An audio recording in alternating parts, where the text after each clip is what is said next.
Guys, tingnan mo ang volcano ngayon ng araw, ngayong umaga guys. Tingnan mo ang volcano namin dito sa Canlaon. Tingnan mo guys, ang bulkang Canlaon ngayong araw. Napakaganda niyang bumuga, napakaganda niyang bumuga ng usok ang bulkang Canlaon ngayong araw, pero nakakatakot. Nakakatakot kasi mayroong abnormal activity sa ilalim ng lupa sa bulkan. No, maganda siyang tingnan pero nakakatakot guys. Tingnan nyo guys, ngayong araw. Ito ang bulkan. Bumuga ng makapal na usok. Grabe ang buga niya guys, oh. Grabe, oh. Straight upward ang buga ng usok ng bulkang Canlaon. Straight upward. Tingnan nyo guys, oh, parang ang lakas bumuga ng usok ang bulkang Canlaon.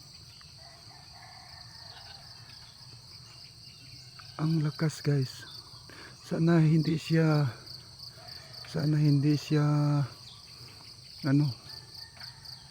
magkaroon ng biglaang pagputok. Sana hindi siya magkaroon ng biglaang pagputok na naman ngayong araw, January 7. Tingnan nyo guys, ngayong araw, January 7, ang bulkang Canlaon. Walang ulap na nakapalibot sa bulkang Canlaon, kitang kita natin. Walang ulap na nakapalibot sa Canlaon, kitang kita natin ang kanyang buga. Let us all pray guys na magiging normal lang siya.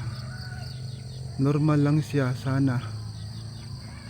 Dahil kung puputok talaga ang bulkan, ay maraming maapektuhan na residente malapit sa bulkan, lalong lalo na ang siyudad ng Canlaon. Marami kasing nakatira sa paligid ng bulkan guys. Alam nyo guys, ang bulkan, nagbibigay ito ng sustansya sa lupa, kaya ang mga pananim ng mga tao dyan ay mataba o magandang tubo, kasi maganda ang lupa, dulot ng pagbuga ng mga anong elemento na nakakatulong sa pagtubo ng bulkan. Pero sa kabila ng lahat, nadudulot din ng pangamba, dahil bulkan yan eh. Delikado kapag pumutok ang bulkan.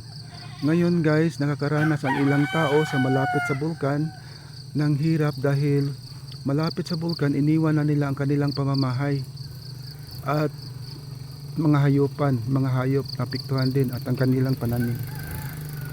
Yan lang guys, maraming salamat.